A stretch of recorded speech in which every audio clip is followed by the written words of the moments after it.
Hospitalar, tivemos ações de autocuidado, tivemos blitz da saúde, né? E agora a gente vai, então, apresentar essa palestra para vocês.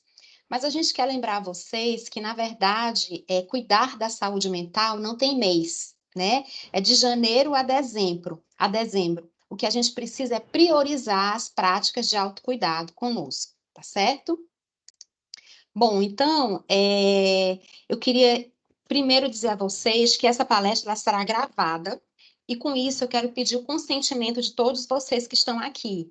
Esse consentimento é necessário por conta da Lei Geral de Proteção de Dados, então a gente vai publicar depois, né, vai soltar essa palestra no canal do YouTube do Complexo Hospitalar. Então eu preciso do consentimento de vocês, tá? Todos que estão participando neste momento deverão consentir que a palestra será publicada, pois a tela aparece o nome de vocês e alguns aparecem com fotos também. Então, é importante que haja esse consentimento. Se por acaso alguém não consentir, eu peço a gentileza também sair da sala, porque a gente vai precisar gravar, ok? Bom, então a gente vai iniciar a gravação, né? A fala da Maíra será em torno de 40 minutos. Os acordos da gente, a gente vai colocar todas as mensagens no chat, os microfones vão estar fechados, e ao final a gente vai ter um momento, então, em que a gente pode colocar a nossa pergunta, o nosso questionamento ou a nossa reflexão para a nossa convidada, ok? Então, inicialmente, eu gostaria de apresentar a Maíra para vocês. A Maíra é colega psicóloga organizacional também. Ela se chama, o nome completo é Maíra de Souza Lopes Siqueira. Ela vem da cidade de Buritis, em Minas Gerais, que fica próximo ali de Brasília. Ela gosta de ler, ela gosta de estudar. Ela recentemente se intitulou da Tia das Plantas, é corredora nas horas vagas, adora um bom papo, né? Gosta de sentar e observar as pessoas, assim como ela é muito extrovertida, então ela tem também uma risada fácil, né? Uma pessoa fácil de lidar, mas também tem um forte que é a criatividade, a cabeça borbulhando sempre de muitas ideias, né? É uma eterna observadora de si, né? E pratica também atenção plena, mindfulness, né? Gosta de trocas, gosta de praticar no dia a dia os valores que ela ama, em especial a oportunidade que ela está tendo aqui de trocar conhecimento com a gente, tá certo? Então, essa é a Maíra, né, pessoa. Agora eu vou apresentar a ficha técnica da Maíra. A Maíra é psicóloga especialista em clínica e organizacional, é formada em análise comportamental clínica e em sexualidade, com ênfase em terapia cognitivo-comportamental. É psicóloga clínica com atendimento para adultos e possui também experiência em psicoterapia infanto-juvenil. Já passou por trabalhando em centro especializado de reabilitação, como psicóloga de saúde da família no NASF, né? E atualmente ela é psicóloga organizacional do Hospital Universitário Professor Edgar Santos, HUPS, da IBSER, em Salvador, onde ela se encontra atualmente. E ela vai então conversar com a gente sobre um tema que nos é muito caro, que é relacionado à nossa saúde mental, que é o burnout. Então, o tema da palestra dela é burnout, estresse crônico no trabalho, os cuidados que sua saúde mental merece. Com vocês, Maíra. Muito obrigada, Maíra, por aceitar esse convite, né, e participar conosco aqui nessa palestra de Janeiro Branco. A fala é contigo. Eu que agradeço imensamente o convite. A Ana aí é uma colega de longa data de EBSER, a gente faz bastante trocas, e quando ela perguntou, você poderia fazer a palestra? Eu falei, claro, adoro esse tema, é um tema que vocês vão entender que faz parte da minha vida, e aí eu falei, prontamente eu aceitei, falei, a ideia é a gente trazer uma palestra aqui bem dinâmica, trazendo conhecimento para vocês, mas que a gente também brinque aqui um pouquinho com as palavras, que a gente brinque, traga coisas técnicas para vocês. Então, a ideia de hoje é que a gente conheça um pouco mais tecnicamente, mas que a gente também brinque um pouquinho com esse tema que é tão importante, é sério, mas que a gente tem que trazer uma certa leveza, tá? Eu vou iniciar a apresentação aqui com vocês. Eu queria que vocês me dissessem, me dessem uma aprovação se tá tudo certinho, tá? Deixa eu só colocar aqui para iniciar a apresentação antes de compartilhar com vocês.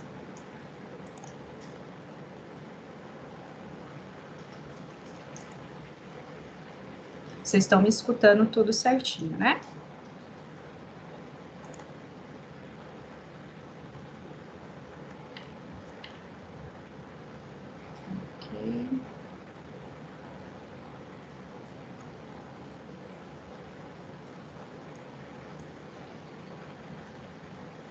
Vocês estão conseguindo ver? Sim, Maíra. Estão vendo aí minha imagem também? Perfeito. Ok. Eu vou ficar vendo vocês aqui no cantinho. Então, a ideia da gente falar hoje é sobre burnout, e aí a gente vai falar sobre os cuidados que a saúde mental de vocês merece. Então, eu queria trazer essa imagem, eu trouxe essa imagem primeiro para vocês, para que a gente tenha bastante atenção. As imagens que eu vou trazer para vocês, elas vão ser bem importantes, porque vão ser alguns alertas para vocês identificarem. Então, assim, essa imagem do enfermeira sentada, com os olhos cansados, parece bastante essa imagem que a gente vai ter uma primeira palavra aqui que chama exaustão. Então, a gente vai falar hoje sobre estresse crônico no trabalho. Ela é intitulada burnout. A gente conhece mais esse nome popular por aí, mas o nome técnico mesmo é um estresse crônico associado ao trabalho, certo? E aí, a Ana, ela apresentou para vocês, apresentou aí minha forma de apresentação mais leve, a forma mais técnica, e agora eu queria me apresentar em imagens. Vocês conhecem aí a Maíra dessa imagem de baixo, que andou aí nos cards para vocês, no oferecimento dessa palestra, tava essa imagem aí de baixo. E a imagem de cima, ela é do ano de 2017, num setembro amarelo. Foi uma das primeiras palestras que eu fiz assim para um público grande, era um público de adolescente, e eu queria que vocês observassem que toda a palestra que eu vou dar aqui para vocês hoje separa a Maíra de 2017 e a Maíra de hoje, de 2024. Tudo que eu vou trazer para vocês hoje tem essas duas Maíras aí nesse intervalo de tempo. Então, eu queria que vocês observassem primeiro essa imagem e aí eu vou passar para vocês uma outra apresentação. Essa aqui também é a Maíra. A Maíra aí de 2017, 18 e aqui em cima a Maíra de 2023, o ano passado. Essa Maíra é uma Maíra com adoecimento crônico no trabalho, com estresse crônico no trabalho. Essa primeira imagem foi de 2018. Frequentemente eu adoecia por rinite e asma alérgica, eu tratava e volta e meia eu voltava a adoecer. E a imagem da direita que vocês estão vendo foi o início do ano passado, e aí eu me deparei usando a mesma medicação do trabalho que eu tive, um adoecimento, e aí era a mesma medicação para uma infecção de ouvido. E eu me deparei com a infecção de ouvido de novo. Logo aquilo foi um gatilho, eu falei, poxa, o estresse crônico está se instalando aqui de novo, preciso cuidar. Então, assim, essas imagens aqui é de 2019 e 2023. Eu queria que vocês observassem de novo, novamente, as feições. Olha essas Maíras aqui do meio, é a mesma pessoa, só que uma pessoa com exaustão associada ao trabalho. Essa aqui também é uma Maíra. Maíra de meados de 2019. Olhem para vocês verem a imagem à esquerda. Bem característico de uma pessoa cansada, né? Olheiras fundas, a imagem sem sorriso, uma imagem de cara amarrada, como eu costumo dizer. Então, é a cara amarrada aí que a gente costuma falar. Mas é uma pessoa extremamente exausta. E o que tem de comum entre todas essas imagens aqui para vocês é uma coisa que eu chamo de exaustão. Nessa época, eu trabalhava 8 horas por dia, atendia cerca de 14 pacientes por dia, não era por semana, não, era por dia. Eu viajava cerca de 2 horas para ir trabalhar, então era 1 hora para ir, 1 hora para voltar. Eu fazia pós-graduação às quartas-feiras, online, e eu ia até Brasília, que é cerca de 250 quilômetros da minha cidade, para fazer estágios práticos. Então, eu ia até a outra cidade para poder fazer esses estágios e voltava à minha cidade. Era cerca de 1.000 quilômetros de viagem por semana. Às vezes de carona, às vezes de táxi, às vezes de ônibus, mas sempre tinham essas viagens. Então, o travesseiro era meu melhor amigo nessas épocas, mas eu tinha essa imagem de exaustão frequentemente. E aí, o meu primeiro alerta de quando eu percebi que eu estava adoecendo foi em uma viagem. Eu estava indo para o trabalho e a viagem era cerca de 100 quilômetros. Eu estava no volante a 20 quilômetros por hora e eu me dei conta que eu estava dirigindo quando eu estava chegando na cidade. Faltava cerca de 10 quilômetros para chegar na cidade. E eu percebi a questão da exaustão, então esse estresse crônico me afetando, no momento em que eu dirigi cerca de 90 quilômetros sem nem perceber a estrada. Olha um perigo. Então eu não vi a estrada por 90 quilômetros. Eu simplesmente desconectei. Era como se eu não visse nada na minha frente, mas eu mesmo assim eu estava vendo, eu estava dirigindo, eu já tinha as curvas que eu fazia, a velocidade estava numa velocidade constante. Eu subi, desci serras, que não sei se vocês conhecem Minas, mas Minas é cheio de serras. Então subi, desci serra sem ver a estrada. E aí, quando eu me dei conta, uma música tocou no rádio e chamou minha atenção e eu consegui despertar daquele estado. E aí eu prestei atenção no que estava acontecendo e logo em seguida começou uma crise de ansiedade. Eu estava 120 quilômetros por hora no volante e eu percebi, eu não posso parar, porque se eu parar eu não vou conseguir continuar. E no local que eu estava sem sinal de telefone. Então eu iria parar e travar, eu falei, eu preciso continuar.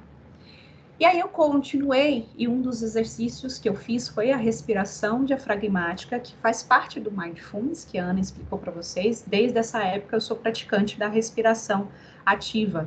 Então é um modo que eu consigo ter esse estalo e voltar para a realidade um pouquinho. Então, eu queria trouxe essa história para vocês, para que eu exemplifique que eu também passei por um adoecimento crônico. Na minha época, isso não era diagnosticado, então não tinha um ACID igual a gente tem hoje, que a gente pode classificar isso como um adoecimento, mas na minha época não tinha. Então a gente tratava como depressão, como estresse, você precisa descansar, você só precisa no final de semana. Acontece que chegava o final de semana e eu não conseguia descansar também. E muitas vezes isso ia se cronificando, e aí chegou a culminar nesse momento que eu contei para vocês. E eu ainda continuei, acho que por cerca de 1 ano e pouco ainda trabalhando, até que eu vim trabalhar em série e aí o contexto se mudou. Então, assim, não era só o trabalho específico, existiam contextos, uma autocobrança, uma dedicação extrema ao trabalho e um contexto de um ambiente que também não facilitava um pouco. E aí eu queria começar com vocês, para que a gente perguntasse assim, e eu vou mostrar esse esquema aqui para vocês, que é o que eu sempre uso, para que a gente comece a reconhecer quem que é a gente no trabalho.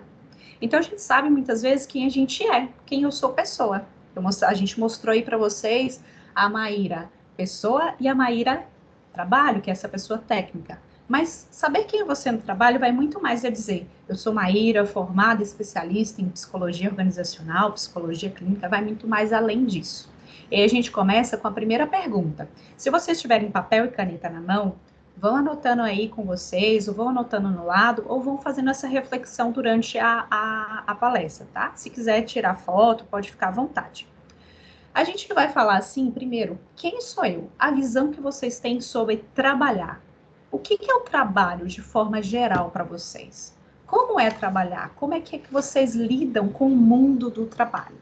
O que é esse mundo do trabalho? Como é que são o afeto, as circunstâncias que vocês lidam com trabalhar, quando essa palavra vem à mente de vocês? Depois a gente vai perguntar o que o trabalho representa para você. Esse é o seu eu. Como é que você vive? Como é que você se ajusta ao trabalho? O que ele representa no dia a dia para você? A gente também vai se questionar o que é que você espera sobre o trabalho. Aí muitas vezes a gente vai se deparar na relação com o outro, com os colegas, com as chefias, com os liderados, com a nossa organização. Essa forma do que eu espero do meu trabalho é como eu me relaciono, como é que eu reajo com o outro. E aí a gente vai para a parte mais técnica aqui para vocês, certo? Então a gente fez esse exercício aqui. Depois vocês tirem um tempo, escrevam tudo isso no papel, porque é uma reflexão importante para a gente fazer. E é um pouco complicado a gente fazer essa reflexão nesses 40 minutinhos que a gente tem, tá? Então eu vou deixar isso aqui de exercício para vocês. E aí a gente vai para o que é a definição de burnout. Eu queria que vocês tivessem bem claro que não é um estresse, ele não é uma fadiga, não é depressão, por mais que todos esses elementos estejam presentes. ele é um estresse crônico associado ao trabalho. A gente precisa e necessita dessa associação trabalho. Maíra, eu tô com muita exaustão, mas é por conta de que eu tô com meus filhos em casa, os filhos pequenos exigem muito de mim, e aí eu tô com desânimo. Percebe que não é relacionado ao trabalho específico, apesar que hoje a gente tem uma avaliação do trabalho materno, mas ele ainda não é reconhecido. O que é reconhecido para fins de classificação é o trabalho formal, tá? Seja ele um trabalho de dedicação, de CLT, seja um trabalho autônomo, mas precisa ter uma formalização desse trabalho. A gente teve aí o ano passado, não é nem o teminha da redação, que foi a invisibilidade do trabalho materno, né? Então, a gente traz esse questionamento para cá. Até que ponto é a formalização de fato que a gente precisa? E aí, eu queria trazer para vocês alguns componentes. Exaustão, tá? No burnout, mas nem sempre burnout é exaustão. Então, a gente precisa ter essa separação. A gente se cansa, a gente se frustra com o trabalho. Descansei final de semana e tô esquecendo desse trabalho. Talvez seja só exaustão, não seja burnout. A gente vai ter uma exaustão aqui, ela é crônica, ela é por dia, meses, anos. A gente tem necessariamente uma redução da produtividade. Faça uma reflexão aí com vocês. Quem eram vocês produtivo há 6 meses, um ano atrás? Vocês têm a mesma produção de 6 meses a um ano atrás? Como é que essa produção está hoje? E aí a gente vai ter muita associação com a ineficácia, um sentimento de ineficácia muito grande. Eu não sou uma pessoa eficaz, eu não consigo render no meu trabalho. E aí a gente vai para uma visão negativa de si. E muitas vezes o estado mais crônico que eu falo aí do trabalho é a parte do cinismo, aonde a gente perde a nossa empatia, seja com o trabalho, seja com as pessoas à nossa volta, e isso de forma de meses, ao longo dos anos. Não é algo que a pessoa sempre foi, é algo que acontece e inverte. Aquela pessoa que é sempre empática com todo mundo e de repente ela passou a não ser mais simpática, ela não consegue mais reagir, ela não tem mais essa empatia, essa humanização com o trabalho. Vou definir assim que eu acho que fica mais fácil para a gente entender. E essas pessoas que são mais acometidas têm um perfil aí. Se a gente pudesse classificar um perfil, e aí a gente vai tomar muito cuidado com essa ideia de perfil, que nem sempre a pessoa que é assim, ela vai ter burnout, tá? Mas ela tem uma facilidade a mais de desenvolver. Pessoas que são muito idealistas, pessoas que têm uma exigência muito de carga pesada do trabalho. Então, pessoas da saúde são mais propensas a adoecer por burnout. São pessoas que lidam com a vida de outras pessoas frequentemente. É uma exigência do trabalho muito elevada. E aí, lembra que a gente fez o exercício aqui atrás? Da gente saber o que, que a gente representa do trabalho, o que ele é para mim? A gente vai ter aqui, ó, o ideal e o real do trabalho. E aí a gente vai fazer isso aqui, ó. O que, que o trabalho representa para mim e o que, que eu espero do meu trabalho. O que ele representa para mim, é o meu ideal. É o meu ideal de trabalho. O que eu espero que o trabalho seja para mim. E o real é o que o trabalho representa para mim. Então, é a realidade, é o meu mundo externo, muitas vezes, junto com essa visão do trabalhar. E aí, quando eu vou dizer para vocês que a gente vai ter cada um, vai ser uma perna de pau, a partir de agora. Uma perna de pau é o meu ideal, o que eu espero do trabalho. Outra perna de pau é o que o trabalho é de verdade, é a nossa realidade. Quanto mais distante uma perna de pau da outra, vocês percebem que é mais difícil de se equilibrar? Alguém já foi ao circo aqui? Já viu como é difícil para o palhaço ali se equilibrar quando a perna de pau está muito distante da outra? Quando ele quer ficar em pé, o que ele faz? Ele junta as pernas de pau e ele levanta. É isso que acontece para a gente ter um equilíbrio maior. Quando a gente tem um ideal e real muito distante, é mais fácil da gente se quebrar. É mais fácil que a gente perca, que a gente se caia, e esse cair é o adoecimento crônico no trabalho. Então, quando eu passei esse exercício para vocês, é para que a gente tenha mais próximo e tenha mais uma realidade, que a gente vá mais aqui para o concreto. O que é ideal e o que é real para mim? E qual que é essa distância? E é nessa distância que a gente vai trazer as estratégias práticas para vocês, tá? Aqui são alguns sintomas que a gente tem a classificação para o adoecimento. É um número classificado aí de sintomas. Só que a gente precisa ter ele associado ao trabalho e com a presença aí que eu vou dizer de mais ou menos de 4 a 6 meses, tá? Não é algo de um dia para o outro. Às vezes a gente tá ali e a gente tem uma alteração repetida de humor, porque a gente tem um dia, e a gente não é robô, né? A gente tem dias que são dias bons, a gente tem dias ruins, e tudo isso é a gente. Só que uma alteração repetida de humor, frequente e consistente, relacionada ao trabalho, por mais de 4 a 6 meses, a gente acende um sintoma aqui de um alertinha vermelho. Cansaço excessivo, tanto físico quanto mental. Isso não pode ser explicado por outras questões. Às vezes vou ter falta de vitaminas, B12, vitamina D, e isso explica o cansaço excessivo. Às vezes não é trabalho, às vezes é biológico. A gente precisa descartar isso também. Dores de cabeça frequente, alteração nos apetites. Então, assim, nessa época que eu falei para vocês, eu cheguei a ser diagnosticada com enxaqueca. Eu cheguei a tomar a medicação para enxaqueca, mas a minha dor de cabeça não passava. Para vocês terem uma noção, eu fui parar várias vezes na emergência e eu tomava medicação na veia. Dava meia hora e minha dor de cabeça voltava. Então, não era biológico, né? A gente tem uma dificuldade de concentração, um sentimento de fracasso, insegurança. Isso aqui também está presente na depressão, mas ela não é explicada por fatores pessoais, ela é explicada por fatores do trabalho. Fadiga, pressão alta, dores musculares.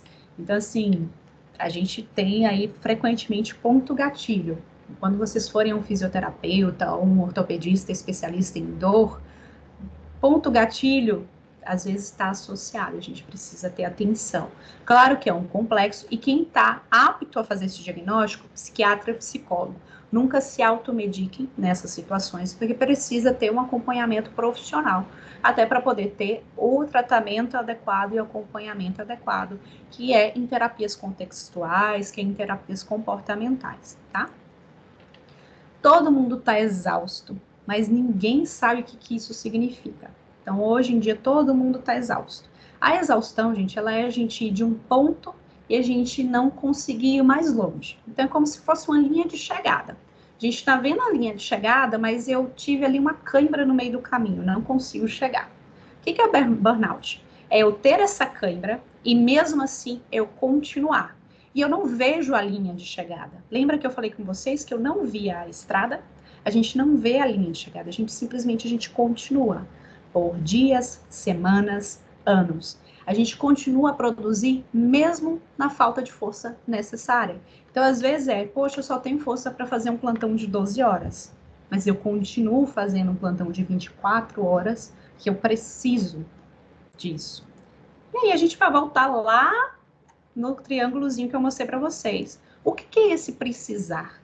Eu preciso saber que o meu trabalho significa algo para alguém. Isso está muito presente, às vezes, nos atendimentos que eu faço. Eu preciso que o meu trabalho signifique algo, mas significar o quê? E muitas vezes isso vai bater nos nossos valores pessoais. E quando a gente está adoecido pelo estresse crônico, a gente perde muitas vezes a nossa identidade, a gente perde nossos valores e isso tudo fica muito confuso.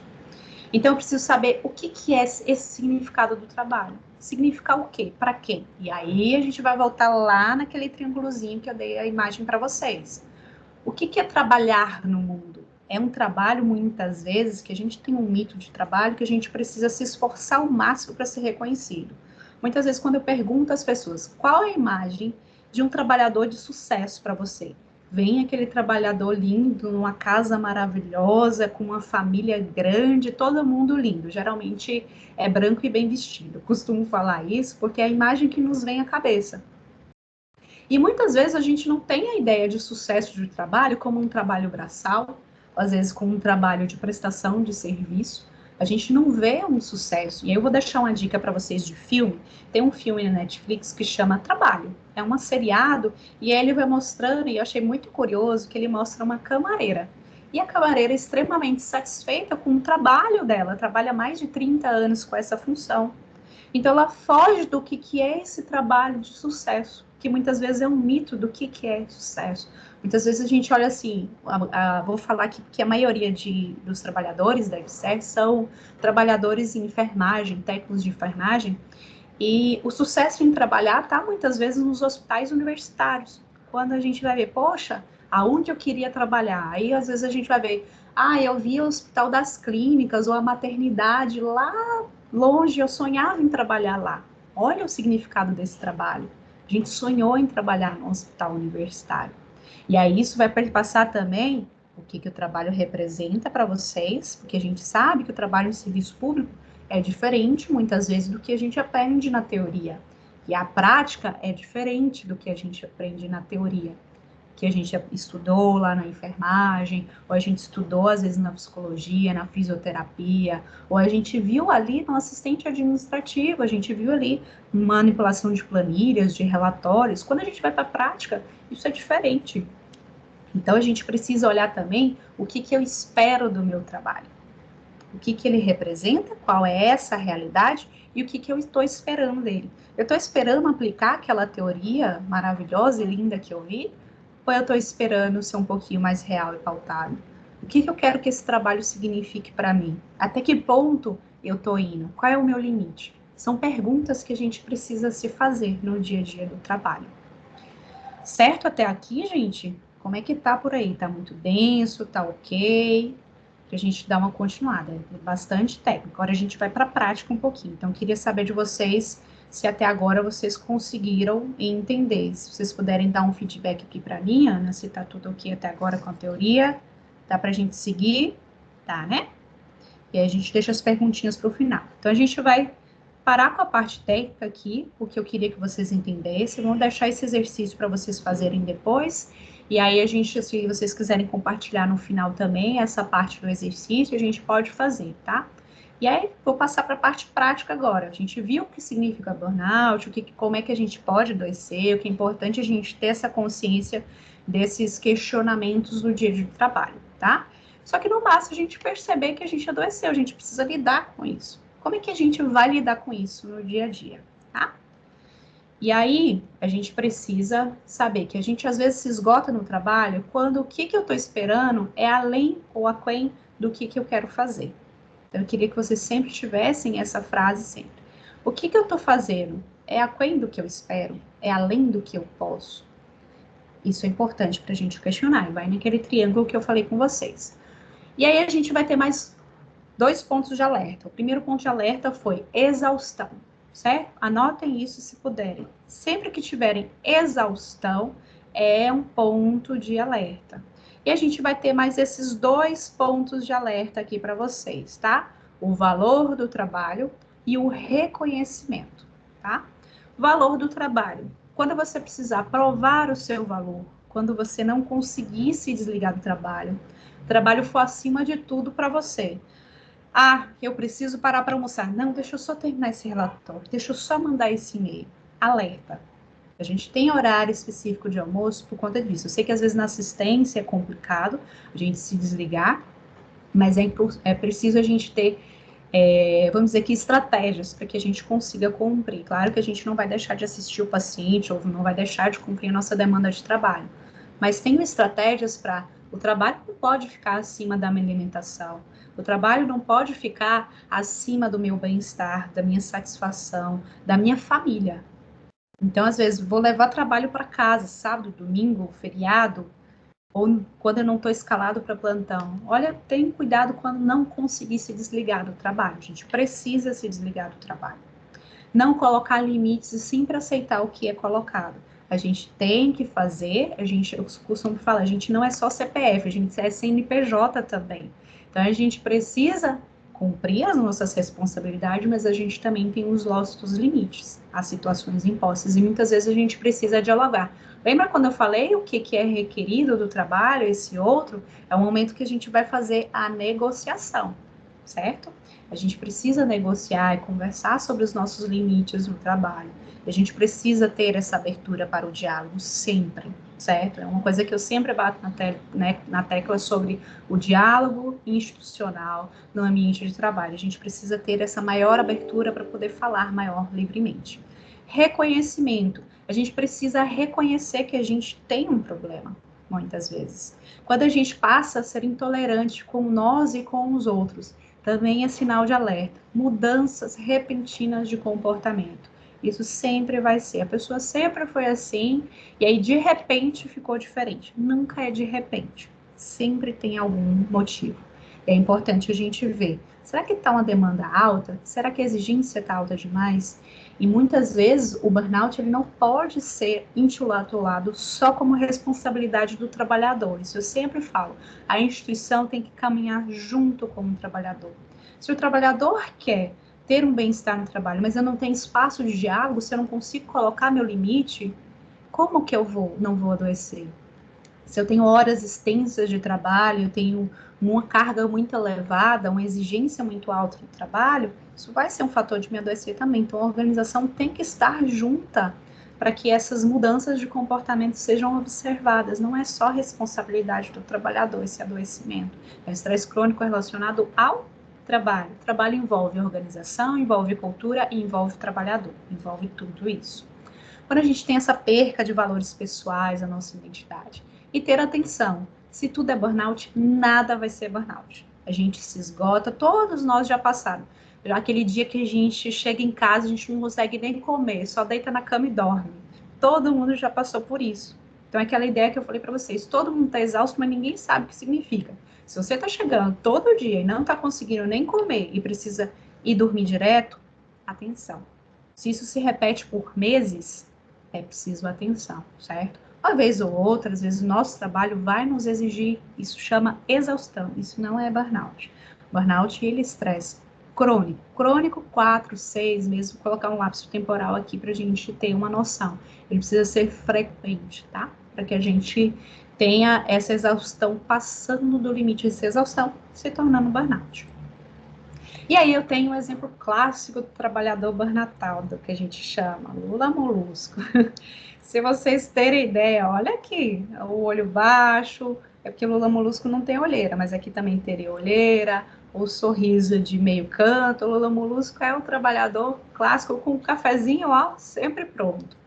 Esse é um livro também que eu vou dar de dica para vocês. Eu acho que eu tenho ele aqui, ó. Vou mostrar para vocês. A capinha dele é esse aqui, ó. É a capinha vermelha, ele é de Jonathan Melizik. E ele traz esse exemplo aqui, um exemplo histórico, em um livro na Grécia Antiga, se eu não me engano. Eu ranjo os dentes à noite, eu perco o sono, eu paro de fazer exercício, eu trabalho enquanto a minha cabeça está latejando. Eu desenvolvi a síndrome dos ovários policísticos. Olha o adoecimento físico aqui aparecendo. E aí a gente falou de B12, vitamina D, a gente não sabe o que causa também, que o estresse crônico ele também causa redução de vitaminas e de hormônios importantes para o nosso desenvolvimento. Eu cancelo a terapia, eu não consigo continuar, mas eu continuo. Eu paro de encontrar meus amigos, olha o isolamento. Então isso aqui é um clássico, tem uma imagem também que é melancolia. Se vocês colocarem no Google depois e procurarem, a primeira representação gráfica que a gente tem de um adoecimento crônico no trabalho, que é a melancolia, certo? É um quadro muito, muito impactante. E aí eu quero mostrar para vocês que um sistema nervoso, ele vai se esgotar. A gente precisa cuidar do nosso corpo, porque o nosso corpo e a nossa saúde mental, eles estão extremamente conectados. E agora eu vou apresentar para vocês os cuidados que a sua saúde mental merece. A sua saúde mental, ela merece ser um calça quadrada na fenda do biquíni. Olha que bonito, eu peguei essa imagem aqui e a imagem de verdade. O que é a fenda do biquíni é nada mais com amontoado de corais. E a saúde mental de vocês merece ser um Bob Esponja. Mas não se engane. Quem já assistiu aí Bob Esponja sabe que o Bob Esponja tem os seus dias de luta também. Tem uns episódios assim que eu acho legal da gente observar que o seriado do Bob Esponja, ele traz muita realidade do trabalho. Vocês nunca mais vão assistir o Bob Esponja com os mesmos olhos. Então ele vai ali pro Siri Cascudo, ele tem uma satisfação imensa em estar ali, ó, na chapa, no dia todo. E o Lula Molusco tá ali, ó. Olha, seu trabalho, Bob Esponja, você já chega rindo. Ai, pelo amor de Deus, que irritação. Você chega rindo no trabalho, como assim? O trabalho não é bom. Olha o ambiente que o Bob Esponja está. Até que tem um episódio muito legal que o Bob Esponja começa a agir como Lula Molusco. E ele começa a adoecer. E aí a gente precisa ter atenção às nossas fontes de prazer. Então, vocês precisam ter atenção sempre à capacidade de sentir prazer com o que sempre vocês gostaram. Eu preciso que vocês tenham atenção a isso. Maíra, eu sempre gostei de almoçar com meus colegas, de sair, de bater um papo na hora do almoço, de repente isso parou de fazer sentido para mim. Sinalzinho alerta, tá? E aí aqui eu vou deixar alguns exercícios práticos para você. Compartilhar e reconhecer o adoecimento.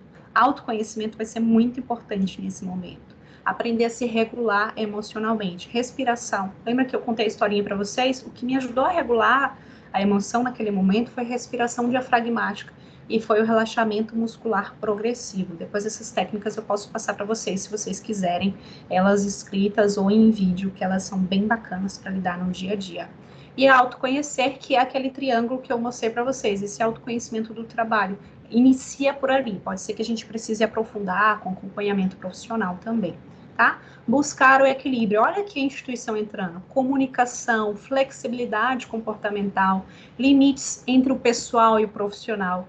Se você tem filhos, às vezes é preciso comunicar essa individualidade. Poxa, gente, eu preciso de uma flexibilidade aqui, que estou com meus filhos doentes, ou preciso, meu filho está com nota baixa, está acontecendo alguma coisa, eu preciso contar com ajuda aí. Olha a comunicação nesse momento, para que a gente consiga flexibilizar esse pessoal profissional, tá?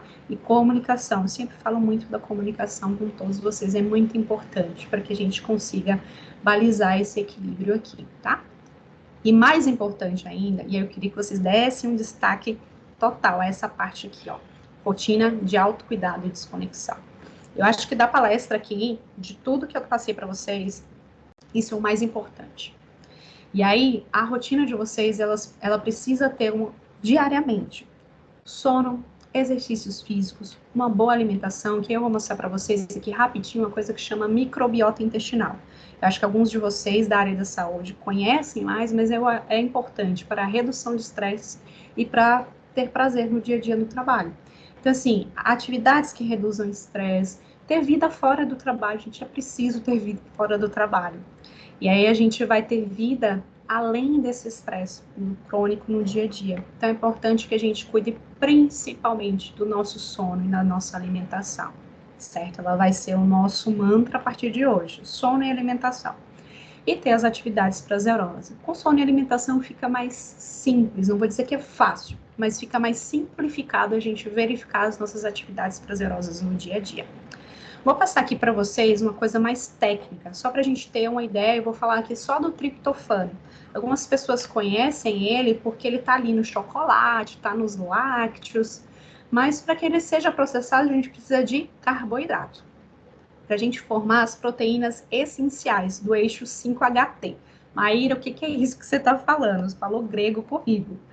Esse eixo 5HT ele é responsável pela produção de serotonina, que vai estar ligado ao nosso bem-estar, ao nosso controle de impulsos, junto com a dopamina, com a noradrenalina, com a regulação dos nossos comportamentos. Ele está ligado também à regulação de sono, a serotonina, a modulação do nosso apetite. Quem aí, às vezes, dormiu mal, no outro dia acordou com vontade imensa de tomar doce, de comer doce?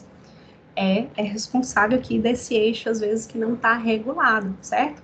E 57% da nossa produção desses neurônios, neurotransmissores e hormônios está na nossa microbiota intestinal. 90% da nossa serotonina ela é fabricada no nosso intestino. 10% está no nosso cérebro. E aí, quando a gente está em estresse, a gente, como seres evolutivamente humanos, nosso privilégio é o nosso cérebro. E quando a gente precisa de sobrevivência, a gente precisa cortar energia. Já viu quando está faltando energia em algum lugar? A energia ela vai para os lugares principais, geradores dentro de hospitais. Não vai para as UTIs, para as internações? Então, nosso corpo é a mesma coisa. A gente vai cortar energia de onde não é essencial. E o nosso privilégio é o nosso cérebro. Então, a gente vai cortar nossa energia do cérebro para a sobrevivência. Esses 10% da serotonina. Só que ele é importante para o nosso bem-estar, para o nosso controle de impulsos, para os nossos comportamentos, para o nosso sono, para o nosso apetite. Se eu não me alimento bem, se eu não tenho esses alimentos nutricionais o suficiente, eu não faço essas proteínas essenciais. Por isso que eu falei com vocês que a parte mais importante na nossa apresentação hoje é alimentação e sono. Porque a alimentação vai levar ao sono e o sono leva à alimentação. É um ciclo aqui.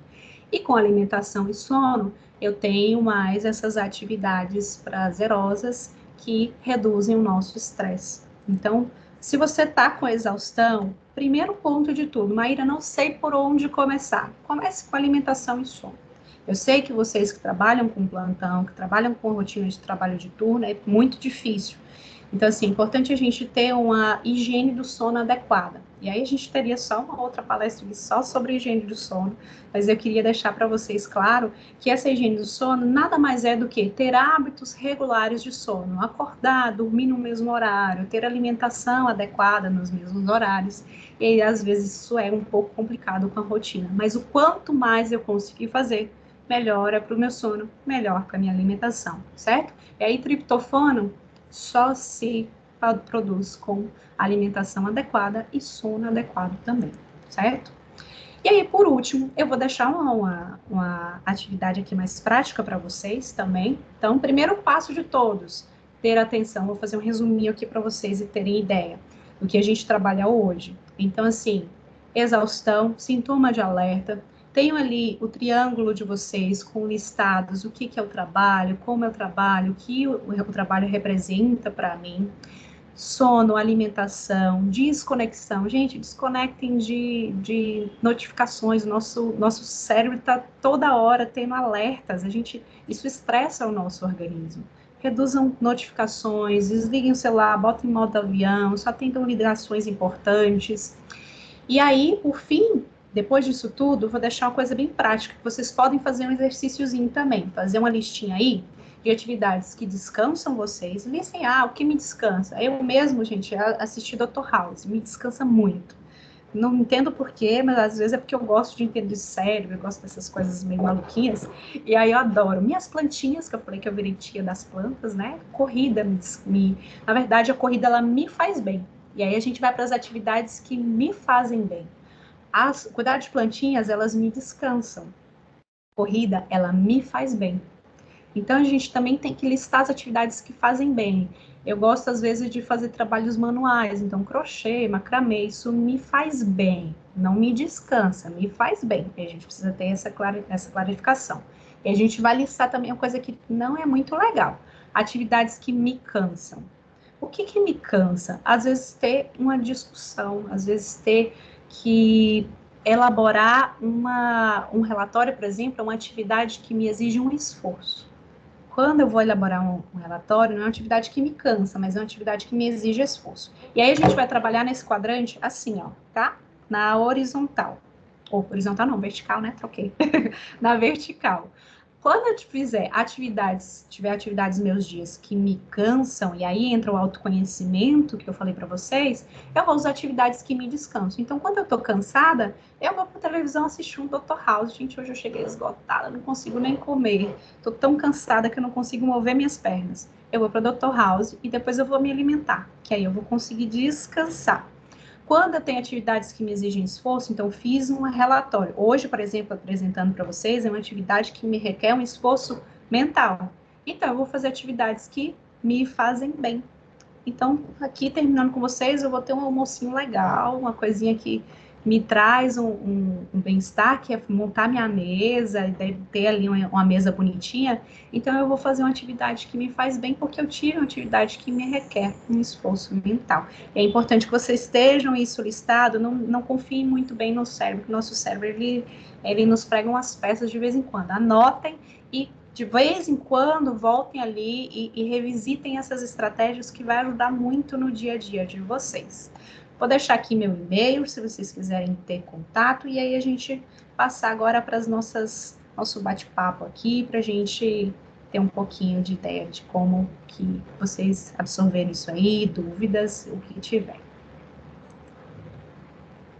Muito obrigada, Maíra. Que bacana, né, essa explanação, gente. E a generosidade, né, que a Maíra nos colocou esse tema, a disponibilidade, colocando dicas, falando um pouquinho da realidade dela, né, de como ela chegou nesse processo e como ela reverteu esse processo, né? E assim, foi muito bacana a tua fala, porque foi muito clara, né, muito objetiva, e para mim ficou assim três pontos fundamentais, né, que algumas estratégias que a gente pode adotar enquanto trabalhadores, para a gente evitar a síndrome de burnout. A primeira é a gente adotar medidas protetivas de cuidar da nossa saúde mental e da nossa saúde física. A segunda é construir relações saudáveis no contexto do trabalho e equilibrar as demandas pessoais e profissionais, né? Acho que ficou esse combo aí de recado para mim. Mas a gente tem ainda algumas questões aqui que colocaram no grupo, tá? No chat. O primeiro é a colega Maria do Carmo pediu para você repetir o nome do livro que você mostrou na tua fala, que eu acho que ela quer anotar.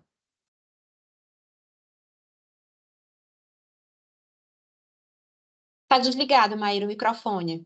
O seu microfone. É porque eu desliguei para não te interromper. Chama O Fim do Burnout. É esse livro aqui. Eu vou ver se eu encontro aqui o link e vou deixar no chat para vocês, tá? Enquanto vocês vão fazendo as perguntinhas, eu vou pegar aqui o link e vou deixar ele para vocês.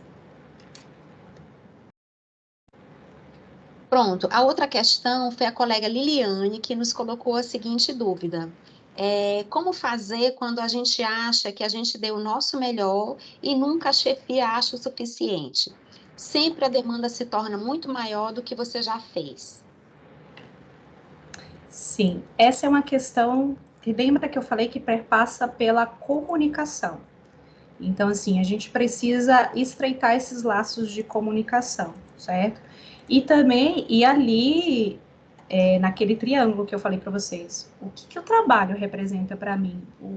O que é suficiente para mim? O que é suficiente para o outro?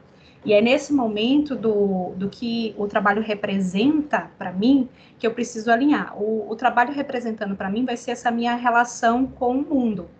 Então, às vezes, o que é uma entrega satisfatória para mim não vai ser uma entrega satisfatória para o outro. Aí é que entra esse momento que a gente precisa fazer essa intermediação entre eu e o outro. Então, assim, o que é o trabalho, o que é a representação do trabalho para mim, o que é para o outro e qual que é o meio termo?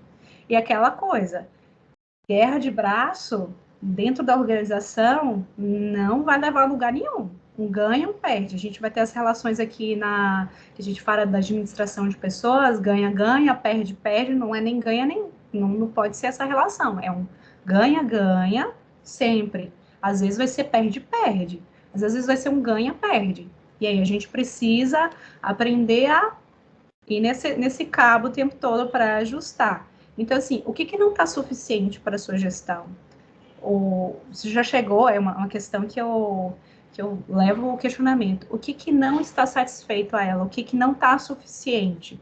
E aí levar o que é o suficiente para você, levar seus limites, e o que vocês podem fazer em conjunto. Eu sei que esse momento de exaustão chega, poxa, eu já falei várias vezes e não entende.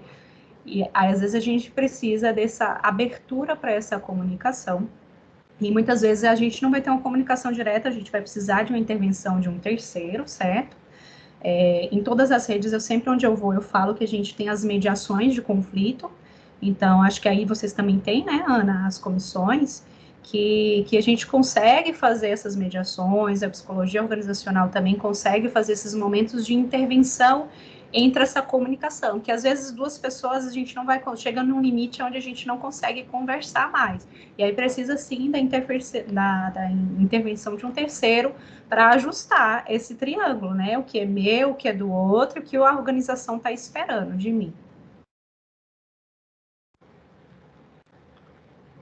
Ótimo, Maíra, é isso mesmo. Aí uma outra colega colocou a vivência dela, né, já com burnout, a Lorena. Obrigada, Lorena, pela tua participação, né, a tua fala aqui no chat.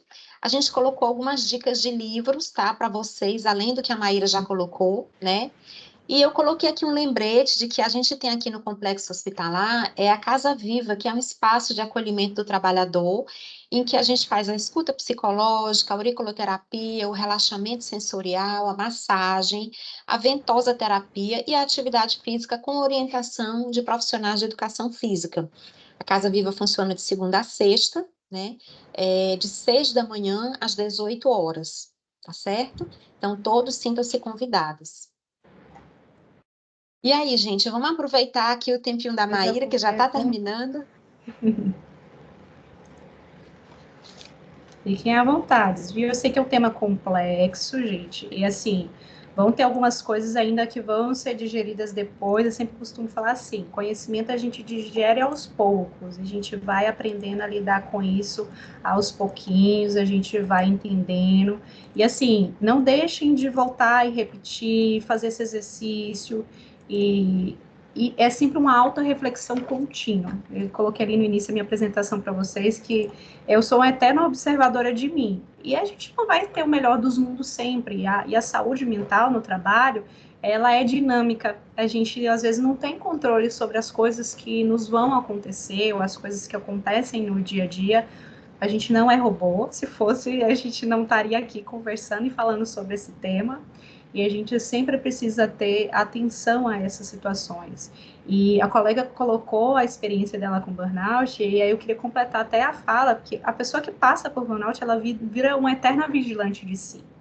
Porque a gente tem esse momento que a gente passa a mão um pouquinho, então, assim, passar essa linha de novo é muito mais simples. Não, a questão não é fácil, é simples, é simplório. Então, a gente pode passar essa mão, volta e meia, então a gente vira um eterno vigilante, então, psicoterapia sempre é recomendado, a gente está sempre atenção a esse autocuidado, e autocuidado não é só psicoterapia, viu, gente? Eu sempre gosto de falar isso. Um dia na praia, uma conversa com um amigo, uma conversa com um colega, também são autocuidados e autoconhecimento. Não substitui o cuidado profissional, que muitas vezes a gente vai precisar, mas são complementares, certo? Ana, Acho que tem Ana? uma perguntinha. Oi, passando aqui pelo chat, eu vi aqui só uma pergunta. Oi, Mirelinha, já passo para ti. A colega colocou, a Josefa, como faço para desacelerar? Era isso. Desacelerar, então, a gente vai ter algumas questões. Primeiro, precisa entender o que está te acelerando. Então, o que te acelera? É aqueles pontos da gente identificar o que me causa exaustão, o que me causa aceleramento. É algo frequente, é algo rotineiro? Então, precisa primeiro identificar esses gatilhos. O que está causando aceleramento? Primeiro, tentar um manejo desse aceleramento com respiração diafragmática, com mudança de foco de atenção. Então, isso vai ajudar muito. É o mindfulness. Então, o mindfulness, se vocês puderem conhecer, é muito legal, porque é um momento de você prestar atenção, fazer um escaneamento corporal do que está acontecendo com o seu corpo, e aí você vai deixar essas sensações passarem, certo? Se é algo, um aceleramento que você não tem controle, que é algo que eu, olha, Maíra, já esquematizei, já tentei respiração, já tentei meditação, yoga, já tentei de tudo. Procura auxílio profissional, certo? Porque às vezes a gente, hoje em dia, tem diagnóstico, por exemplo, de autismo, de TDAH, a gente tem alguns diagnósticos de neurodiversidade que a gente precisa de um acompanhamento psicológico e psiquiátrico. Muitas vezes a gente está com aceleramento, a gente está lidando com aquilo ali, a gente acha que é uma coisa, todo mundo é acelerado, todo mundo é acelerado, e às vezes tem um fundo de uma causa neurológica, certo? Neurodiversidade, TDAH, autismo é sempre neurológico, tá? Tem um comportamento também envolvido, então vale a pena uma investigação. Mas tente primeiro essas técnicas de desacelerar, faça uma anotação do que está te acelerando, comece a observar isso no dia a dia. Mas geralmente, quando a gente está na clínica, a gente vai fazer esse manejo dessas atitudes que são mais aceleradas com atividades que desaceleram. Por isso que você vai precisar muito desse autoconhecimento. E agenda para, eu vi aqui, né? Agenda para organizar, tá? Agenda, ela colocou ali agenda, eu me lembrei. Agenda de organização ajuda muito, viu, gente? Se eu estou sempre muito acelerada, ter a organização me ajuda a desacelerar, certo? Então, semanalmente, coloque na sua agenda tudo que você tem que fazer na semana e vai seguindo. Claro que não vai não vai ser imutável. A gente vai mudar, mas é importante a gente ter um certo controle sobre aquilo que a gente pode. Isso, exatamente. Eu queria colocar, reforçar a história da Casa Viva, né, que a colega colocou. A gente tem um telefone institucional e a gente fala com vocês pelo chat, né? Queria agradecer também as pessoas que fizeram essa palestra com a gente, que são da Casa Viva, né, que é a Mirella e a Jéssica. né? E quem está aqui comigo é o Carlos Eduardo, né? Sem eles não era possível a gente montar toda essa estratégia de poder estar atendendo vocês. Mas assim, funciona a marcação pelo Zap, a gente entra em contato com vocês, não é de pronto que a gente fica com o Zap ligado, mas sempre que possível, né? Assim, pelo menos uma vez no dia, e aí a gente faz essas marcações de acordo com a agenda, tá bom? Bom, mais alguma questão que vocês queriam colocar, ou a gente já pode agradecer a participação da Maíra? Tem uma coisa mais que eu queria que o Carlos. Pronto, a Mirella colocou até o telefone aqui no chat, eu estava procurando aqui, Mirella. E queria que o Carlos Eduardo colocasse agora só uma Ana, cartilha que a só gente tem da universidade, da UFC, que fez uma cartilha agora sobre burnout, que eu queria compartilhar com vocês, que a gente tem também alguns servidores que podem estar assistindo aqui a palestra e já tem esse material escrito. Pronto, ele acabou de passar, tá bom? E a gente está à disposição para mais alguma informação que vocês queiram. Oi, Mirella. reforça, por favor, onde é que a palestra vai ficar gravada, porque teve alguém que perguntou. Pronto, a palestra vai estar disponível no canal do YouTube do Complexo Hospitalar, tá certo? Então, mais uma vez, gente, muito obrigado, tá, pela participação de todos vocês, né? Deu bastante participação, a gente agradece a disponibilidade, sabe que é um tema bem instigante, né, para a vida pessoal e profissional da gente. E um abraço especial para a queridíssima Maíra, tá bom? Um beijo grande para você e seu Salvador. Beijo, obrigada pelo convite, Ana, foi maravilhoso. Então tá, gente. Bom restinho de semana para todos. Obrigada. Tchau, tchau, pessoal, boa semana. Parabéns, Maíra. Obrigada. Obrigada.